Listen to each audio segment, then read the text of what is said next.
Magandang araw mga kaninang. Yung araw nga ay maganda ang sikat ng araw. Nauna nga pala akong magising sa aking inaanak. Tingnan mo at ang himbing pa rin ng tulog niya.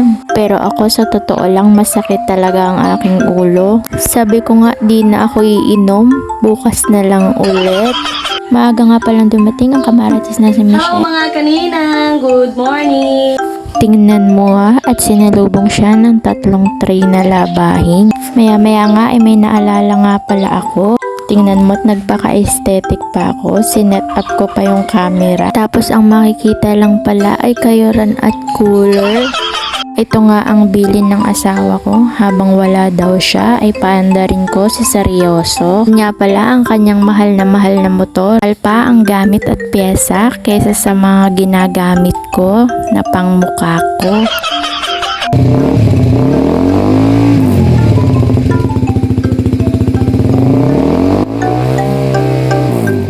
Ito nga pala ang view dito sa gilid ng bahay namin bago ako magpaandar ng motor. Diyan nga pala ang aso namin na si Parmalu. Nakakalungkot nga lang at tingnan mo't wala na kaming baboy. Nenta na kasi lahat. Ito nga at katabi ni seryoso si Takbong Pogi. Ang kotsikel ng hari. Pagkatapos nga nun, nagpakyut muna ako dito sa bintana. Kitang-kita mo naman at may dala pa akong tinapay. Magkakapi kasi ako. Hansel, baka naman. O siya, mga kaninang, magkape na din kayo. Sabay-sabay tayong magpalpite. Siya nga pala may dalang pasalubong ang ating kamarites. Ito nga pala ay isang bihag. Hindi ko nga lang alam kung anong bihag iyon.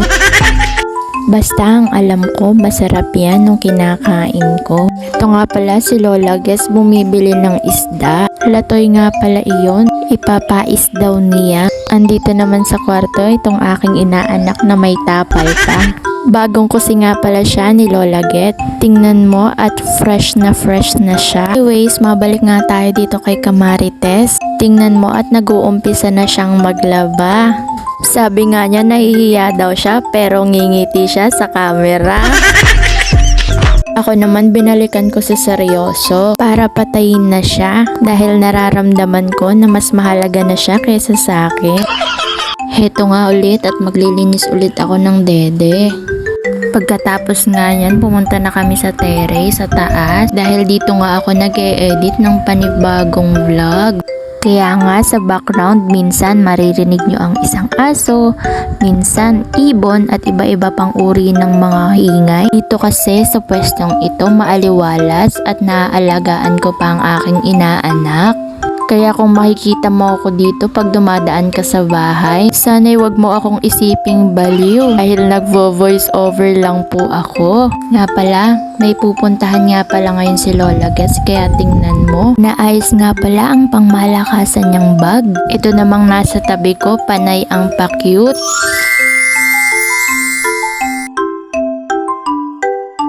Kaya nga tumigil muna ang inyong kaninang sa pagvo-voice over kasi maglalaro muna kaming dalawa. Kaya lang maya-maya umiyak na din kaya binuhat ko muna siya. Ito ang kamarites natin tapos nang maglaba. Tingnan mo at nakasampay na ang kanyang nilabhan. Maya-maya nga dumating din si Ian at kinukulit itong si Utoy. Tingnan mo at kukuritin pa niya.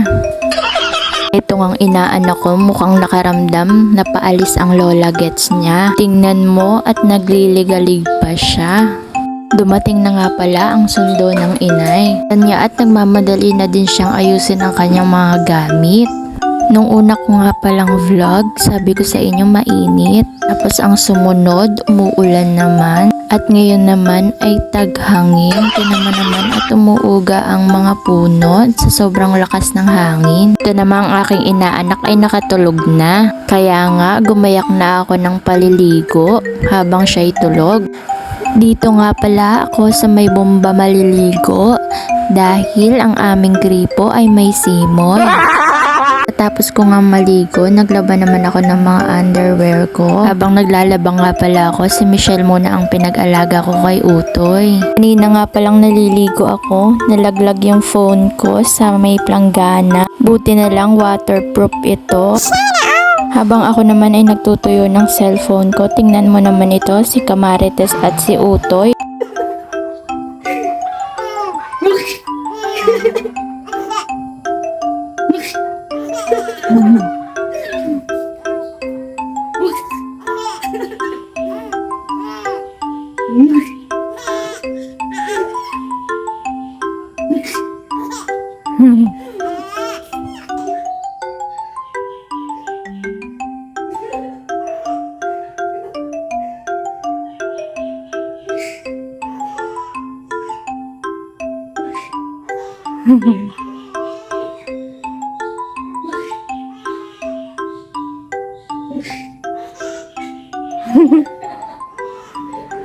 Pagkatapos nga ng halakhakan niya, itong inaanak ko nagutom. Pagod din ata sa kakatawa. At trinatry ko na din nga siyang patulugin, kaya nga lang nagliligalig pa. Nahapunan nga dumating na din si Lola Gets. Wala nga siyang pasalubong sa amin, pero alam ko marami siyang impormasyong nasagap. Kinakamusta ko nga yung lakad niya, pero sabi niya mamaya na lang daw siya magkwekwento dahil magkakape muna siya. Ngayon naman ay ipapakita ko sa inyo itong kwartong tinutulugan namin. Nilagay ko nga diyan yung solar lights na ginamit namin nung December. Kasi natutuwa din ang inaanak ko pag nakikita yan. Nagabihan nga pala tinawag ko si Lola Gets para panoorin yung vlog number 2 ko. Kasi available din naman siya sa YouTube channel ko. Yan nga ipapakita ko sa inyo ang YouTube at TikTok account ko para ma-subscribe at follow nyo din naman ako. Hindi naman yung sa pilitan, yun ay kung gusto nyo lamang. Sobra kasi akong natutuwa sa nagiging feedback ng mga vlogs ko. Salamat muli sa mga nag-share at nagko-comment sa mga vlogs ko. Huwag sana kayong manawa sa kaninang nyo. Thank you po and God bless you all. Meron nga pala kayong suggestion, mga comment sa video ko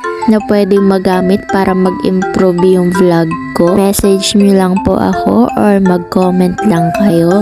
Willing naman po akong makinig sa mga any suggestions nyo. Huwag nyo lang uutangin yung unang sahod ko dito. Hinahanda ko na nga ang sarili ko pag na-Tony G ako. Isip ko kung ano ba ang sasabihin ko dun. Pilingera ang ninang nyo. Tingnan mo nga itong inaanak ko at gusto din mag-voice over.